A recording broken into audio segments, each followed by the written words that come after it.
Okay, so now we start getting to the interesting bit. So we've got spread vertically.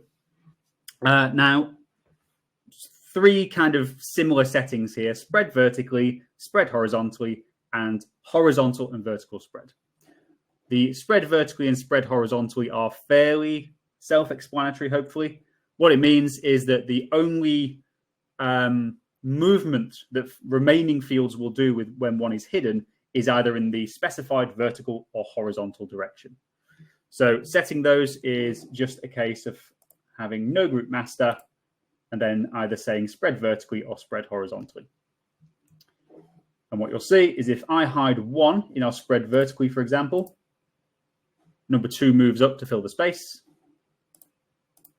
And then with horizontal, you'll see that number 2 moves left to fill the space left by number 1. Now, another thing I should mention here is the fact that the order of the fields is important. So when we're actually in InDesign itself, you'll see we have the ability to move all of the fields up and down in this list. And what we're doing here is controlling the priority between them.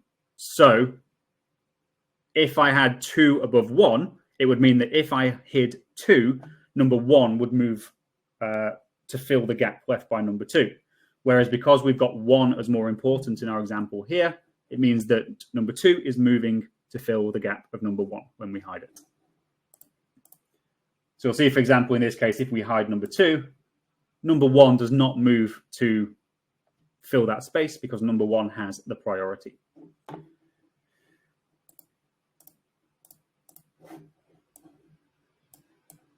Okay, and we have the horizontal and vertical spread. So this is where it's combining both sets of those behavior.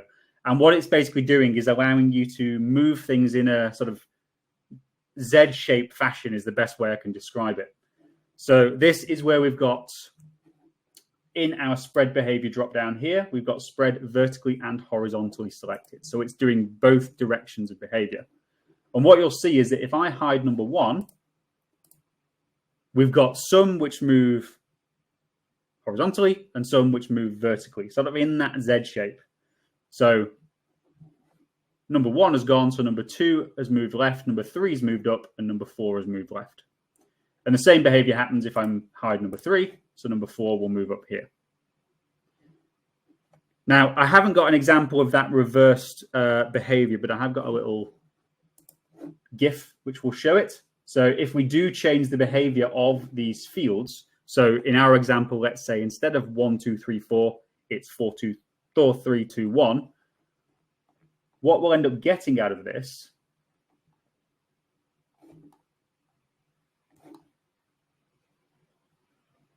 that's the correct one.